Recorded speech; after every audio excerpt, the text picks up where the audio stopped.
need to know you're the only one. Alright, alright. And you need to know that you keep me up all night, all night. Oh, my heart hurts so good, but I love you, babe, so bad, so bad. Yeah, my heart hurts so good, I love you, babe, so bad, so bad. All right, welcome back to Morning Coffee with Rick Alexander. Today I want to talk to you about an ability that has been lost in our culture, and I think if you were able to figure it out and find it, it would dramatically change your life. But first we got to set the scene a little bit. So in 2018, heading into 2019, we all live in a environment where, well, it's the information age. And so we have tons of inputs and tons of ways to gain information about the world around us. Now, whether that information is substantial or correct or good or fake news, then I think that's a different argument. But the fact is that we have the opportunity to learn about anything. One of the inherent unfortunate side effects of the information age is it's made us a little bit intellectually lazy. We don't have to think as hard for solutions because we can Google damn near anything and get the answers. We don't actually have to wonder anymore about how we think about any one thing. But I would argue that even that is okay as long as you still are taking the time to think through some of the deeper meanings of your life or deeper topics.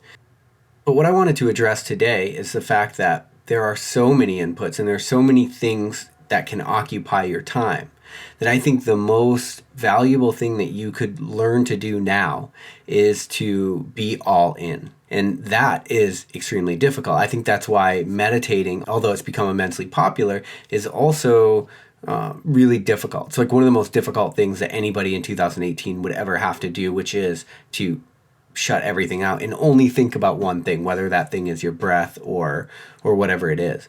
But the benefit of it is it actually teaches the mind to refocus, because one of the inherent drawbacks of the information age is the fact that our attention spans have been completely wrecked. And the way that that manifests in our life is it makes us less effective when we do our work. We're not able to go into flow state as easily. We're not able to do deep work, but we're not able to stay focused on something long enough to think through how we would actually think about that thing.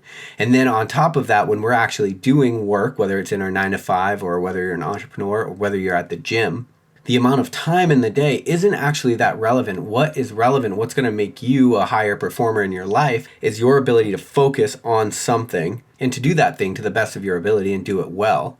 And it's kind of cliche. It's like that idea that how you do one thing is how you do all things. But what I've come to realize in my own life is that is actually really true. That's a cliche because it's completely true. When I was in the military and I was running my business on the side, I found myself slipping into this sort of lazy way of being where I would care a lot about my business, but in the military you sort of get paid every 2 weeks and there's a lot of opportunity to slack off. And I'm wondering if you think about your own life, whether you've taken advantages of some of those opportunities to slack off. And maybe it's for a good reason, right? Maybe you're not getting paid what you're worth, or maybe whatever the reason is. But I would say that that's a symptom of a bigger problem, which is, you need to start working on things that you really feel drawn to and that you feel intrinsically motivated to do, because it's going to make your work better and it's going to make you want to try harder.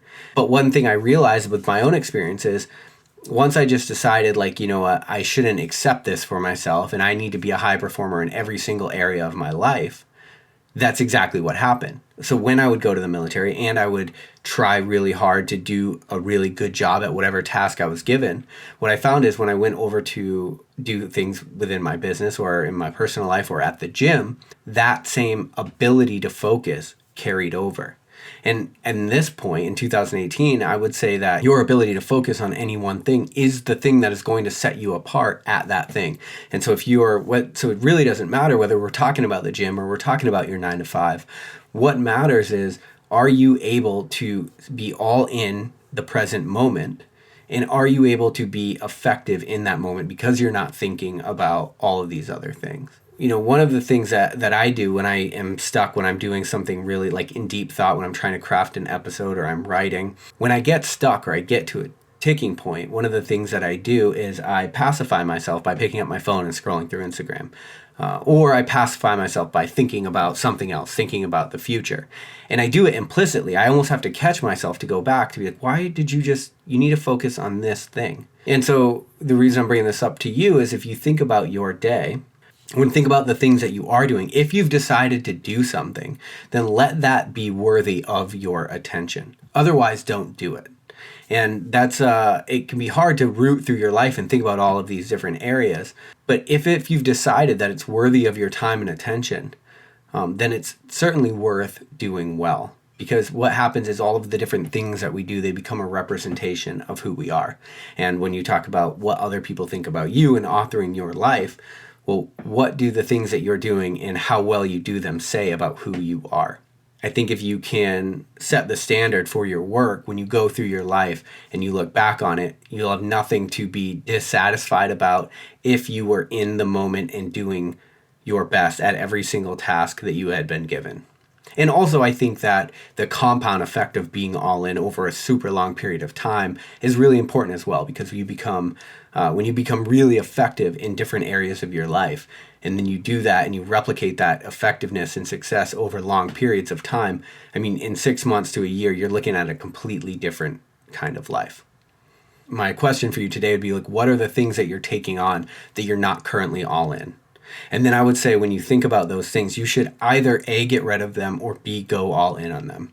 When there's an in-between and we become apathetic about the things that we do, that sort of transcends into the rest of our life, and we become apathetic about the rest of our lives. And that's one of the things that can contribute to us feeling less connected and feeling less meaning in our work.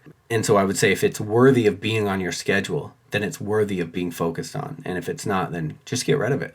And hopefully this helps. Hopefully this gives you a point of reflection to think about some of the areas of your life that maybe you could apply and do a little better.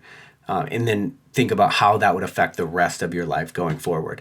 And then if you find that you have something that's on your calendar that you're not willing to be all in on, then I think it's time that you start taking steps to figure out how to get rid of that thing or pivot away from that thing. I hope you guys have a great hump day. I'll talk to you tomorrow on Lionheart Radio.